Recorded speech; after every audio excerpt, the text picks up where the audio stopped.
두 마음을 품고 살아가는 성도들의 삶에 대해서 하나님이 우리에게 주시는 또 경고가 있습니다. 사람이 살면서 꼭 갖게 되는 감정이 있답니다. 그게 뭐냐면 불안감이라는 것입니다. 글쎄 참 맞는 것 같아요. 그럼 이 불안감은 우리가 살아있는 동안은 해소가 되지 않는다는 것입니다. 불안해하지 말고 평안하라. 그 말씀을 싫어하는 성도가 어디 있겠습니까? 그럼에도 불구하고 우리는 불안하지요. 그러면 그 불안이 언제 나에게서 사라질까요? 살아있는 동안에는 불가능하다는 것입니다. 그러면 언제 가능할까요? 죽어야 가능하다는 것입니다. 그러니 죽지 않으면 불안감은 없어지지 않아요. 그러면 살아있는 사람들이 이 불안감을 어떻게 하면 좋겠습니까? 살아야 되잖아요. 그런데 이 불안하면 어떻게 되겠어요? 이 불안감을 없애는 방법이, 가장 확실한 방법이 뭐냐면 눈에 보이는 것이라고 합니다. 요즘에 제 얘기가 아니라 다른 성도들의 이야기를 들어봐도 그렇고 좀 겨울이 되니까 좀 배가 나오는 것 같고 또 얼굴도 좀 커진 것 같고 좀 불안해요. 살찐 게 아닐까? 근데 여러분, 그 불안을 한 번에 해결하는 방법이 있어요. 뭐죠? 저울에 올라가 보면 돼요. 올라갔더니 똑같아요. 괜찮구나. 얼굴이 커져 보인 게 아니구나. 배가 나온 게 아니구나. 요즘에 머리가 굉장히 아프고 컨디션이 안 좋아. 내가 또 혈압이 올라간 게 아닐까? 혈압 불안하잖아요. 그럼 어떻게 하면 돼요? 가장 간단한 해결책은 혈압을 재보면 돼요. 눈에 탁 보이면 괜찮구나.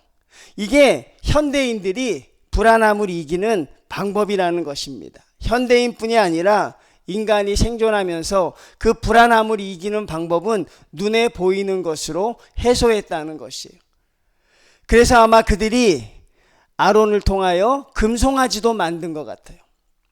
그런데 우리가 하나님에 대한 신앙에서 어쩔 수 없이 하나님은 눈에 보이지 않으시잖아요. 그러니까 불안합니다.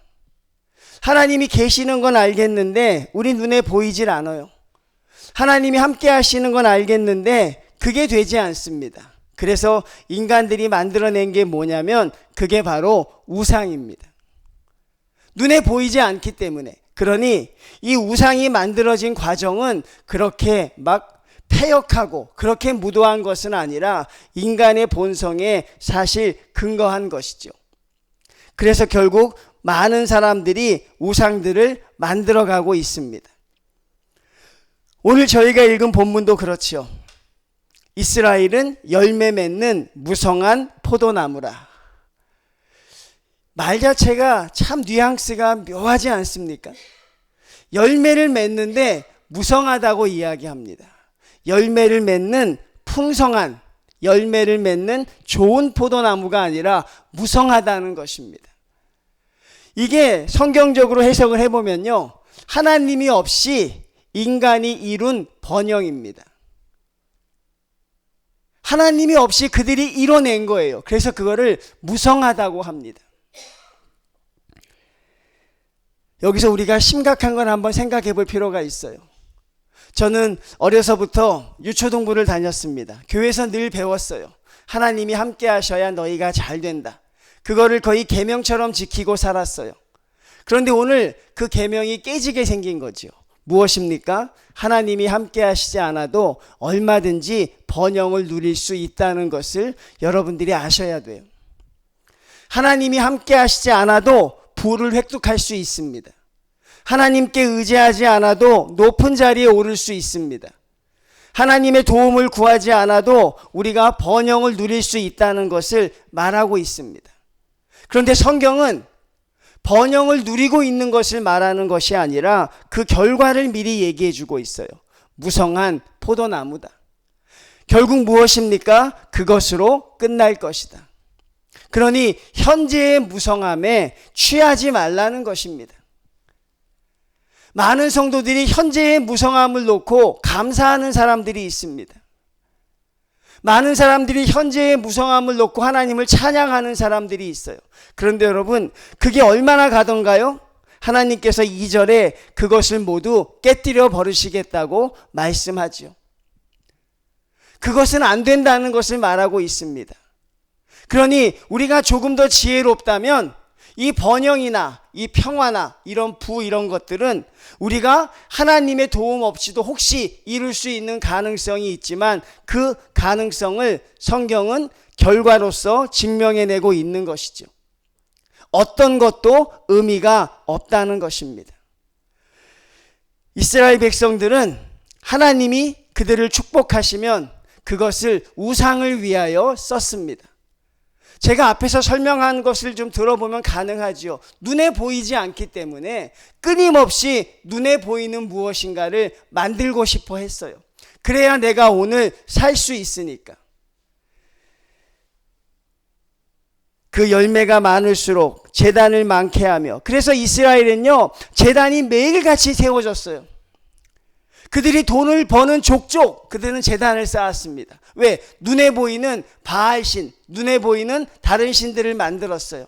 그러니까 그들은 돈이 생기면 결국 제단을 만들었습니다. 왜 그렇습니까? 바로 그 제단 때문에 내가 복을 받는다고 생각한 것이에요. 내가 하나님이 주신 재물을 가지고 제단을 쌓았더니 이런 번영을 누리더라. 그러니 부모는 자식에게 가르칩니다. 제단을 쌓아라. 내가 더 풍족해질 것이다. 그래서 이스라엘에 그 제단과 주상이 셀 수 없이 많아졌어요. 그러면 그들이 하나님을 버렸는가? 천만의 말씀이요. 그럼 그들이 과연 하나님을 저버렸는가? 아닙니다, 여러분. 하나님을 철저하게 섬기는 모습에서 벗어나지는 않습니다. 오늘날로 따지면 주일이면 어김없이 교회에 갑니다. 내가 번 것의 11조를 하나님께 드립니다. 말씀도 묵상합니다. 정확하게 지켰습니다.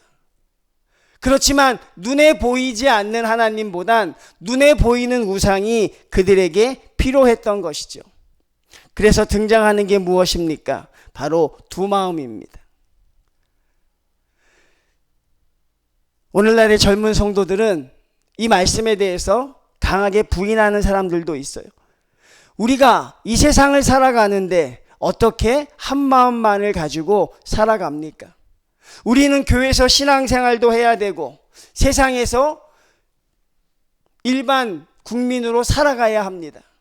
그러니까 우리가 두 마음을 품는 것은 어떻게 보면 당연한 것이 아니겠습니까? 라고 말하는 청년들도 보았어요. 여러분, 그렇지요. 우리는 교회에서 예배를 드리는 성도이기도 하지만 직장에서 직장 생활을 하는 직장인이기도 합니다. 자녀를 키우는 부모이기도 합니다. 또 거기에 맞춰서 살아가야 하지요. 그러니 두 마음을 품은 것이 그렇게 우리에게 어려울까? 그런데 여러분, 그건 인간이 지닌 말장난이 지나는 것이죠. 하나님은 두 마음을 품는 것을 여러분 죄악시하는 게 아니라 우리가 그것을 분석해 보면 두 마음을 품고 살아갈 수 있습니다. 세상에서도 더 잘 살고 싶고 하나님께도 더 인정받는 성도로 살아가고 싶어요. 그게 뭐가 잘못됐겠습니까? 하나님을 믿는 성도는 세상을 포기하고 하나님으로만 살아야 한다는 것, 그 논리도 결국은 세상에서 우리가 영광을 드러내는 것과 비슷하지요. 그런데 중요한 건 오늘 두 마음 속에서 가장 중요한 건 무엇이냐면 우선순위입니다. 자, 제가 직장에서 직장 생활을 하고 있습니다. 전화가 한 통 와요. 부인에게서 전화가 옵니다. 여보, 우리 아이가 지금 죽을 것 같이 아파요. 근데 그 이야기를 듣고도 나는 일을 합니다.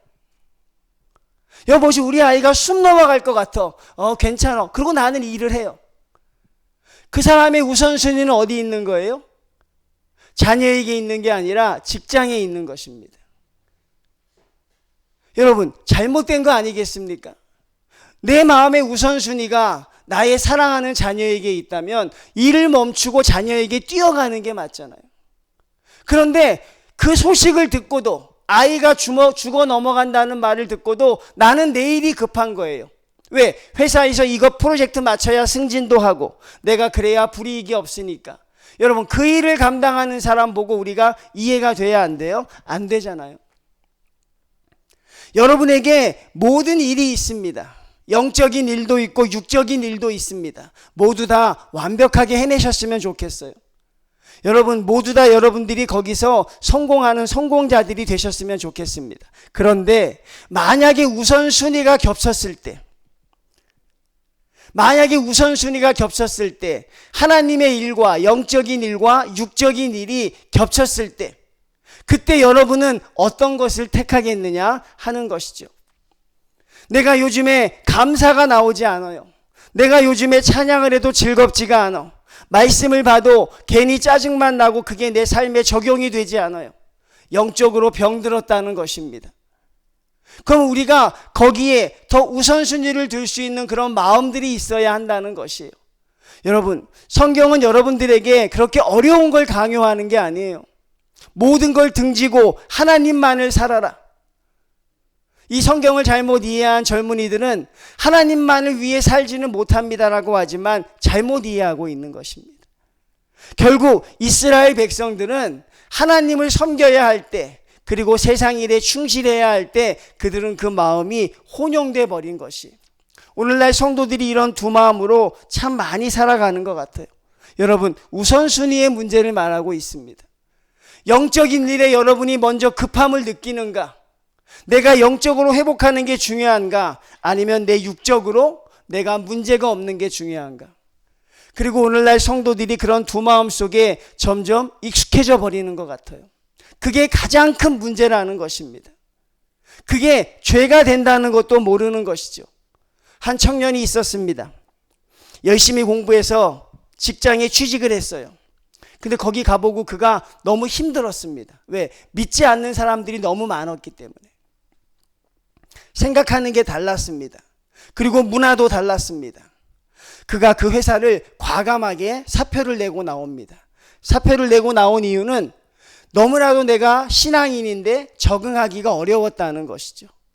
아주 남을 험담하는 것, 남을 밟고 일어서야 되는 것, 거기만 가면 누구 흉을 보고 누구를 끌어내리려고 하고 내가 서기 위해서 그런 일들이 아주 활발하게 진행이 되는 걸 보고 아니라고 생각했습니다. 그리고 그는 회사를 찾았습니다. 그리고 그가 원하던 회사를 찾았어요. 전원이 다 크리스찬인 회사를 찾았어요. 장로님이 사장이고 권사님이 거기 이사고 그런 회사를 찾아서 아낌없이 지원을 했어요. 아, 이제 됐다. 내가 이 회사에서 내가 하나님의 영광을 나타내고 회사 생활을 해야겠다. 그리고 전에 다니던 데보다 못했지만 그 회사를 지원했어요. 그런데 그 청년은 2달 만에 또 사표를 내고 나왔어요. 너무나도 다른 게 없더라는 것입니다. 분명히 하나님을 믿는 성도들인데 여전히 서로를 음해하는 모습들이 너무나도 난무하더라는 거예요. 그런 일이 없을 줄 알았다는 것이죠. 그런데 그런 일들이 너무 난무하고 다른 건 딱 하나 있더래요. 그가 다니던 회사, 예전에 실망했던 회사와 지금의 회사가 다른 건 딱 하나 있더래요. 회식 때 술을 권하지 않더라는 것. 회식 때 술을 권하지 않는 것, 그거 하나만 빼고는 똑같더라는 거예요. 여러분, 성도들이 그런 마음으로 살아가고 있어요. 바로 하나님이 우리에게 그것을 말하고 있는 것입니다. 두 마음은 여러분 플랜 B입니다. 우리는 플랜 B를 가지고 살아가죠. 여러분, 그렇지 않습니까? 모든 건 다 다음에 계획이 있어요. 여행을 세울 때도 이게 안 됐을 때 다른 계획을 세우는 것이고, 우리가 대학을 진학할 때도 일지망으로 여기를 진학하고 그 다음에 안 되면 여기를 가겠다는 항상 플랜 B와 플랜 C가 있어요. 맞지요, 여러분? 그게 지혜롭고 그게 아주 치밀한 사람입니다. 우리 친구들이 저를 만나면 아이를 하나 더 낳으라 그래요. 근데 요즘은 그런 얘기는 안 하더라고요. 예전에 그 얘기를 참 많이 했어요. 플랜 B를 세우라는 것입니다. 하나가 잘못되면 또 하나가 잘 돼야 하는데 너는 플랜 B가 없다는 거죠. 글쎄, 그 말이 참 일리가 있긴 하죠. 이게 좀 하나 더 나을 거 그랬어요, 사실은. 그래서 그 아이를 좀 더 하나님의 뜻으로, 우리 아이도 훌륭하지만 좀 더 그렇게 할 수 있는 마음이 생겼으면 어떨까? 플랜 B가 없으니 하나님께 기도를 더 많이 했겠죠. 자, 여러분, 이제 여러분의 얼굴에서 웃음이 가실 거예요. 그런데 두 마음이 뭔 줄 아십니까? 하나님을 믿는데도 플랜 B가 필요하다는 거예요. 나는 하나님을 섬기는데도 나에게는 플랜 B가 필요하다는 거죠. 그러니까 우리의 모든 계획 속에서도, 신앙에서도 나는 플랜 B가 필요하다는 건 이게 얼마나 심각한지 아시겠어요? 하나님으로 안 되면 나는 다른 것으로 대처할 것이다. 이건 하나님에게는 적용이 안 돼야 되는 것인데, 이거는 신앙으로는 적용이 안 돼야 되는 것인데, 이 성도들이 하도 교만해져 가지고, 우리가 하도 교만해져서 우리가 무엇이든지 다 할 수 있다는 생각 속에서 두 마음을 품는다는 건 뭐예요? 하나님이 아니면 나는 또 다른 것을 준비해 놓겠다는 것입니다. 여러분, 그 두 마음의 심각성을 알겠어요? 하나님, 내가 하나님을 열심히 섬깁니다. 하나님을 사랑하겠습니다. 그렇지만 만약에 하나님이 아니라고 한다면, 하나님, 나는 어떻게 하면 좋습니까? 그러니 하나님, 그냥 봐주십시오. 하나님, 그냥 넘겨주십시오. 내가 가겠다는 것이 아니라, 만약에 혹시 만약에 잘못됐을 때 그때 간다는 것이니, 하나님, 그렇게 너무 나를 꾸짖지 마십시오. 이런 성도들로 교회가 채워진다면 얼마나 암담하겠습니까? 두 마음을 품는 것, 영원히 품겠다는 것 아닙니다. 하나님, 잠깐만 그러니 좀 참아주십시오. 그냥 비상으로 보험을 들어놓은 거지, 우리가 생명보험을 들었을 때 그거 죽겠다고 하는 사람이 있겠습니까? 만약에 죽으면 그때 찾는 것이니 하나님, 그냥 하나님 이것도 이쁘게 보아주십시오. 플랜 B를 설정한 게 두 마음입니다. 그래서 이스라엘 백성들은 하나님을 절대 버리지 않았습니다. 여러분, 꼭 기억하십시오. 하나님을 절대 등지지 않았습니다. 그들은 하나님을 더 철저히 섬겼습니다. 그러면서 바알도 섬긴 것, 혹시 하나님으로부터 내가 이뤄내지 못한 건 하나님 바알로부터 이루겠습니다. 하나님이 6 정도 되십니다. 바알은 나에게 4 정도밖에 안 돼요. 하나님이 내게는 최고입니다. 그게 바로 두 마음이죠. 참 편리하고 합리적인 마음입니다. 우리가 오늘날 신앙생활 하면서 인간의 지혜가 이제는 하나님을 놓고도 플랜 B를 생각하게 되는구나. 하나님 앞에도 우리가 온전히 올인할 수가 없구나. 하나님 앞에도 내가 온전히 맡길 수가 없구나. 여러분, 그 마음의 표현이 바로 두 마음의 표현입니다. 풍요가 제단을 쌓는 것 때문이라고 생각했어요. 자기들이 잘 되는 게 아세라 목상을 세우는 것이라고 생각했습니다. 그리고 그들의 이런 것들은 점점 더 많아지고 있습니다. 성도님들, 호세아서를 보면서 뭘 느끼십니까? 하나님이 정말 집요하리만큼 우리를 가르치시죠. 하나님이 했던 말 또 하고 했던 말 또 하고 이젠 알아들만 할 만큼 말하는데도 계속해서 말씀하시죠. 그런데 이스라엘 백성의 반응이 어때요?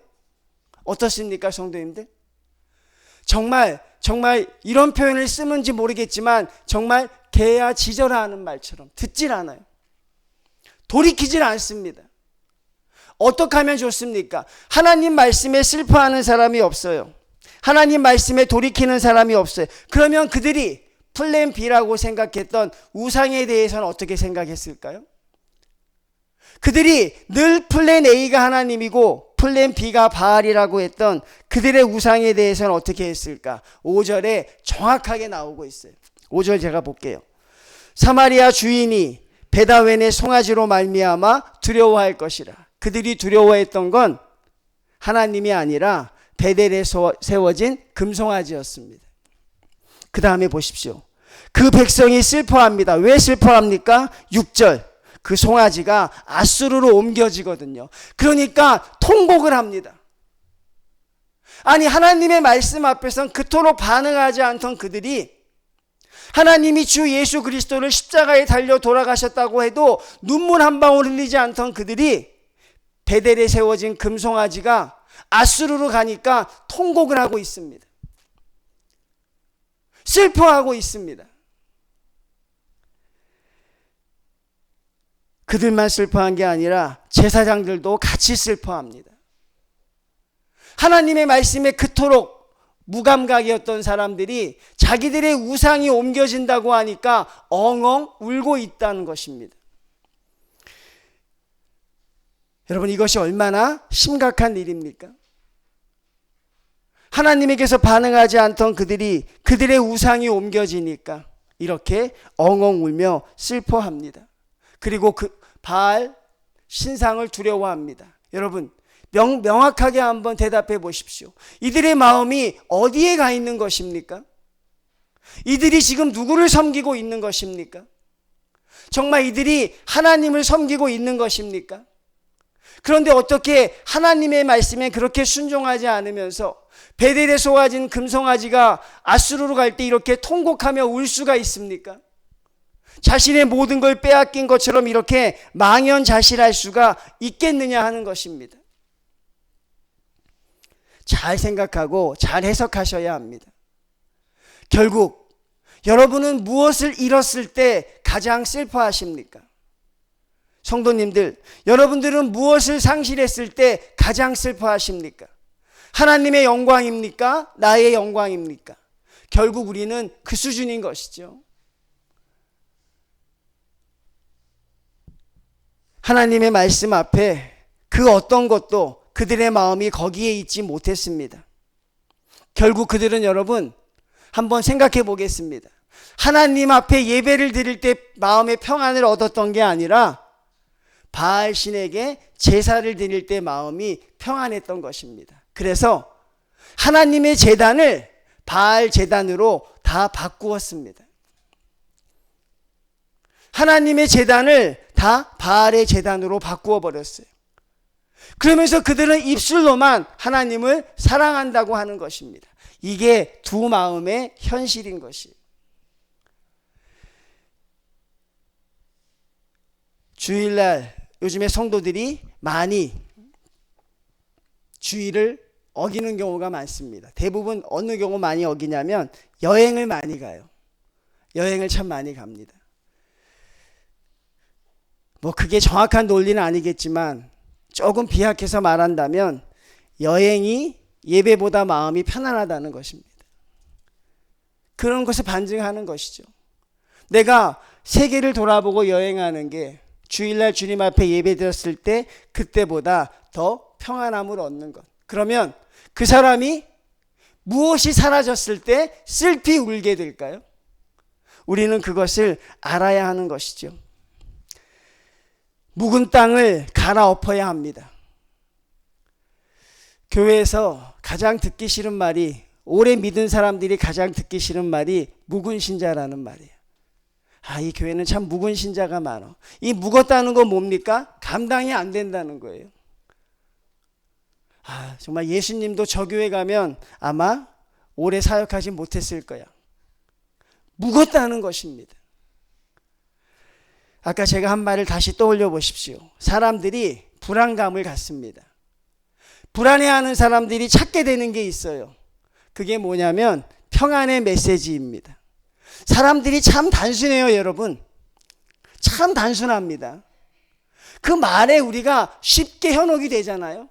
아무리 어려운 사람도 괜찮습니다, 괜찮을 거야 이야기해주면 그 사람의 마음이 가라앉죠. 그래서 그들이 오늘날 이 불안감을 갖는 사람들이 제2의 플랜 B를 찾음과 함께 동시에 찾는 게 있어요. 그게 뭐냐면 평안의 메시지를 주기를 원합니다. 위로의 메시지가 교회에서 퍼져나오기를 원해요. 그저 잘한다 하고 괜찮다 하고. 여러분에게 한 가지 질문 드리고 싶어요. 하나님이 호세아에서 여러분 1장부터 있는데 하나님이 괜찮다고 하신 적이 있어요? 여러분 보십시오. 하나님이 너희가 바알을 섬겨도 그래 괜찮다, 너희의 상황에서 그럴 수밖에 없었을 것이다, 하나님이 그렇게 말씀하신 적이 있어요, 없어요? 하나님 한 번도 그런 적이 없어요. 괜찮다라는 말을 공수표처럼 남발하는 건 하나님이 아니라 오늘날 성도들입니다.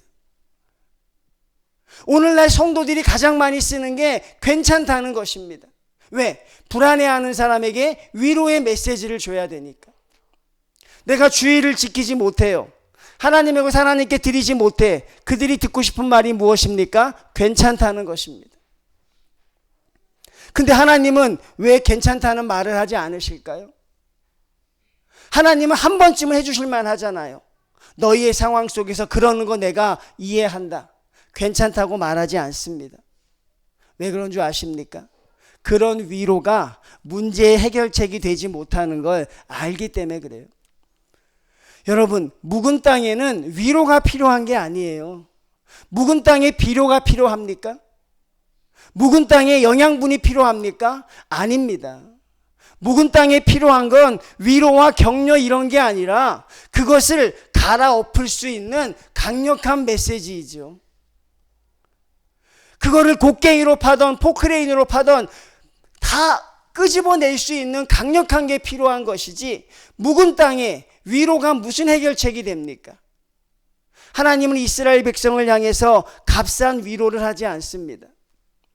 그들을 향해서 괜찮다고 말하지 않습니다. 반드시 죽게 될 것이라고 말하죠.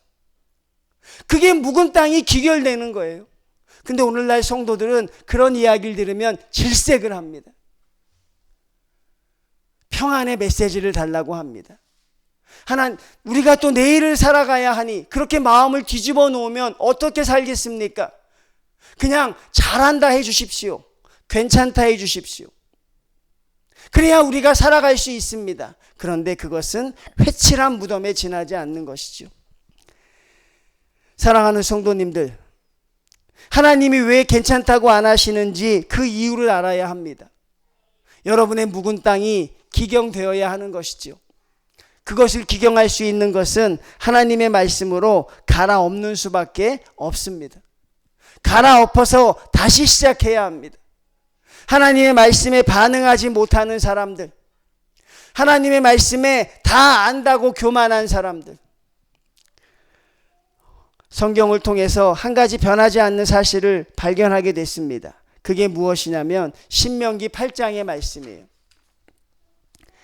내가 먹어서 배부르고 아름다운 집을 짓고 거주하게 되며 또 내 소와 양이 번성하며 내 은금이 증식되며 내 소유가 다 풍부하게 될 때에 내 마음이 교만하여 내 하나님 여호와를 잊어버릴까 염려하노라. 우리가 구하고 싶은 것이 다 있어요. 먹어서 배부른 것, 아름다운 집을 짓는 것, 소와 양이 번성하는 것, 은금이 증식되는 것, 소유가 풍족하게 되는 것. 그때에 성경에서 예외가 없는 게 있으니 바로 그때 모든 성도들이 다 하나님을 잊었다는 것입니다. 그때 모든 사람들이 다 하나님을 잊었습니다. 이스라엘도 이때 가장 번성하는 나라였다고 했잖아요. 그때 하나님을 잊습니다. 잊지 않도록 여러분들을 하나님께로 돌아올 수 있는 강력한 선지자의 메시지가 있었지만 그들은 돌로 뭉개버렸습니다. 전하지 못하게 합니다. 그리고 하나님이 아니라 바알을 섬기면서 그들은 지금까지 인도해 왔던 것이죠. 오늘날 이게 우리의 삶이 될까 두렵다는 것입니다. 3절 말씀 한번 봅니다. 그들이 이제 이르기를 우리가 여호와를 두려워하지 아니하므로, 이 단계까지 왔어요. 하나님을 두려워하지 않습니다. 그리고 무엇이라고 말합니까? 우리에게 왕이 없거니와 왕이 우리를 위하여 무엇을 하리요? 이 말이 무엇입니까? 하나님, 나에게 해준 것이 뭐가 있습니까? 하나님, 당신이 나를 위해 무엇을 해주실 수 있습니까? 그렇게 반문하고 있어요. 그러면서도 그들은 하나님을 섬긴다고 말할 수 있습니까? 하나님이 나를 위해서 무엇을 하실 수 있습니까?